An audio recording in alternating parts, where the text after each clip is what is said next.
Assalamualaikum dan salam sejahtera. Kumpulan kami telah memilih untuk menerangkan tentang keburukan pestisida. Bahan aktif di dalam pestisida yang telah kami pilih adalah cypermethrin. Sebelum saya dan rakan-rakan menerangkan dengan lebih lanjut tentang keburukan cypermethrin ini, izinkan saya memperkenalkan diri saya dan juga rakan-rakan saya. Baiklah, saya Nur Hazrani binti Zahari bernombor matrik 196262. Seterusnya Muhammad Nazrain bernombor matrik 196591.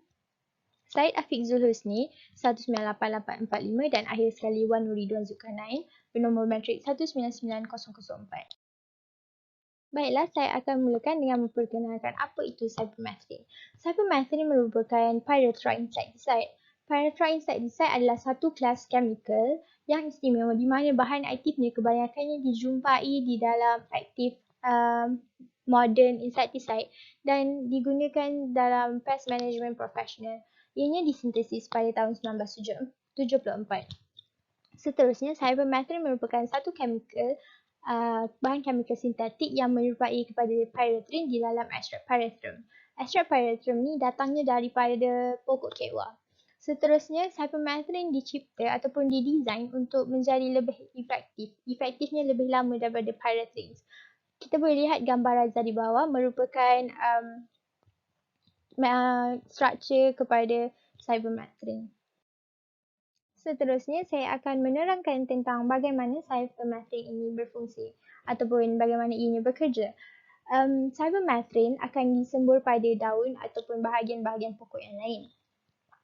Apabila serangga datang untuk makan daun tersebut, ianya akan mati dan cypermethrin ini akan membunuh serangga tersebut. Ataupun serangga tersebut boleh mati apabila ianya tersentuh bahagian permukaan daun yang terdapat semburan cypermethrin tersebut kerana ianya dengan cepat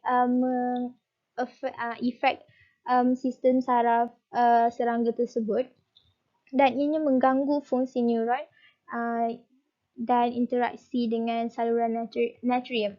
Hama ataupun serangga yang termakan cypermethrin ataupun tersentuh cypermethrin boleh mati dalam hanya beberapa minit sahaja.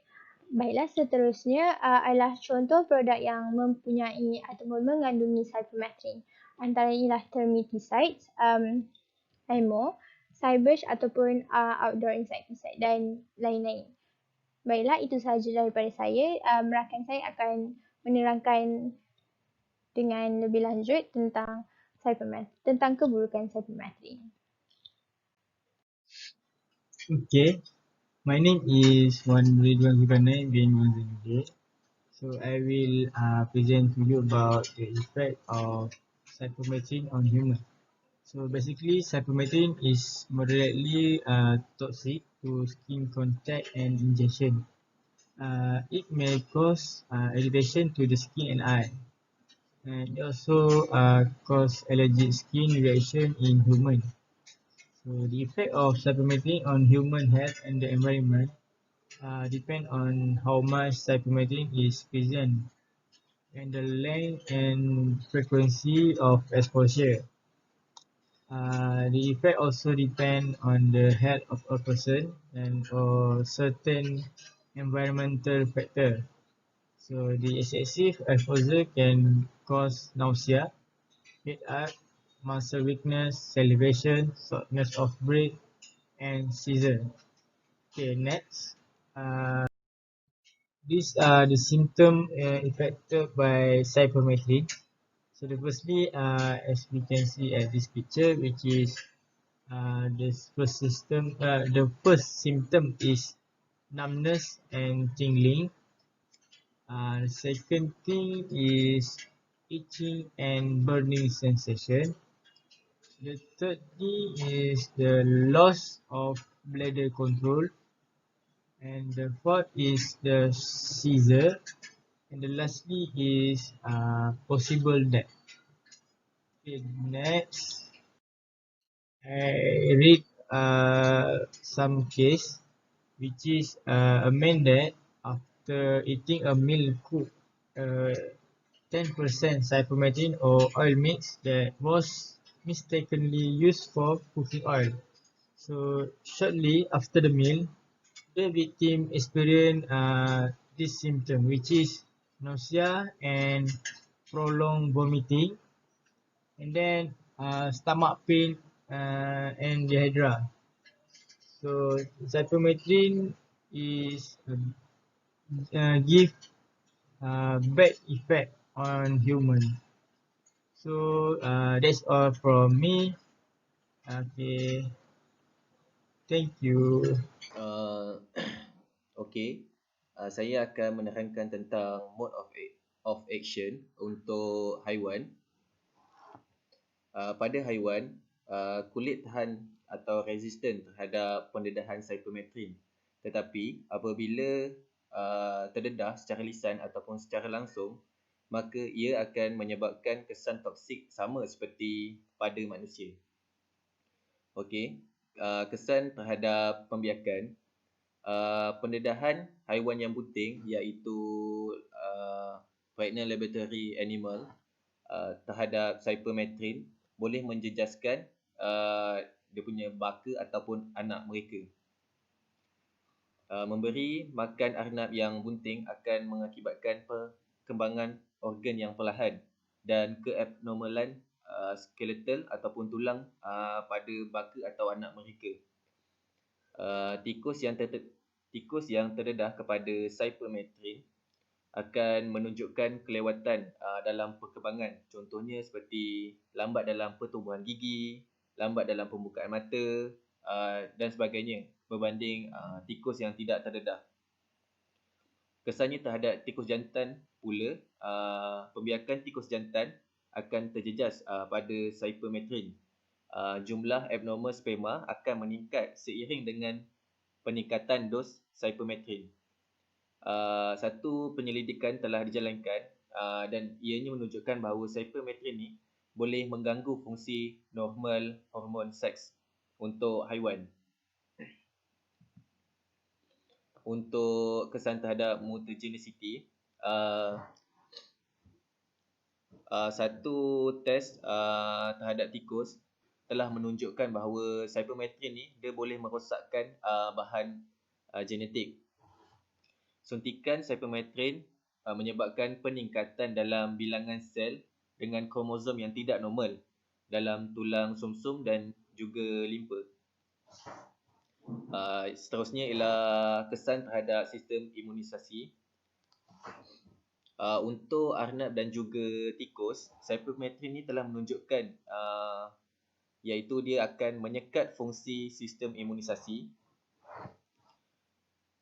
Arnab yang diberi makan bahan yang mengandungi cypermethrin menghasilkan sedikit antibody kepada bakteria Salmonella.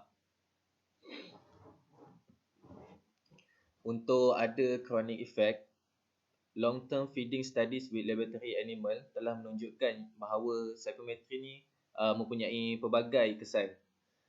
Contohnya seperti kesan terhadap tikus yang menyebabkan pengurangan growth rate dan juga increase liver weight. Contoh untuk haiwan yang lain seperti anjing, ianya akan menyebabkan loss of appetite, incoordination dan juga tremors. Untuk maklumat tambahan, cypermethrin ni dia toksik terhadap lebah ada dan juga beneficial insect, cacing, ikan dan juga udang. Burung yang berada pada cypermethrin treated areas adalah kurang berjaya dalam meningkatkan nestling disebabkan sumber makanannya dibunuh, iaitu insect food.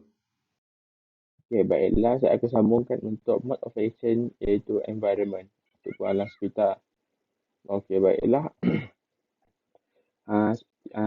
Untuk cypermethrin ni, dia merupakan bahan yang agak kurang bergerak di kawasan outdoor environment. Maksudnya, cypermethrin ini mempunyai low vapor pressure and water solubility untuk membuatkan cypermethrin bergerak ke kawasan yang lain. Kemudian, cypermethrin ini juga kuat serap daripada aqueous solution masuk daripada cair iaitu apabila kita bancuh jadi aqueous solution kepada solid particle iaitu tanah. Okay, ini disebabkan cypermethrin ini sangat kuat binded dengan soil particle. Ini menyebabkan cypermethrin tidak dapat nak bergerak bukan tidak dapat bergerak sama sekali tapi kurang bergerak. So di sini nak bercakap bahawa cypermethrin ini boleh dikatakan susah untuk bergerak ke kawasan lain disebabkan dia punya karakteristik yang ditunjuk. Okey, itu untuk bahagian kawasan tanah. Namun di kawasan tasik pula ataupun kawasan yang berair macam tasik atau umpaya, cypermethrin pun bergerak secara perlahan disebabkan dia kurang water solubility. Itu penyebab dia movement in water bodies is comparatively slow. Okey, berdasarkan beberapa kajian daripada saintis yang expert, cypermethrin ni dikatakan kurang percentage untuk contaminate ataupun meracunkan kawasan air walaupun telah terlebih spray. Maksudnya di sini walaupun terlebih spray ataupun overspray di satu kawasan, dia tak akan merebak ke kawasan yang lain kerana disebabkan dia bergerak dengan sangat perlahan ataupun tidak bergerak secara langsung. Itu saja daripada grup kami. Terima kasih. Terima kasih.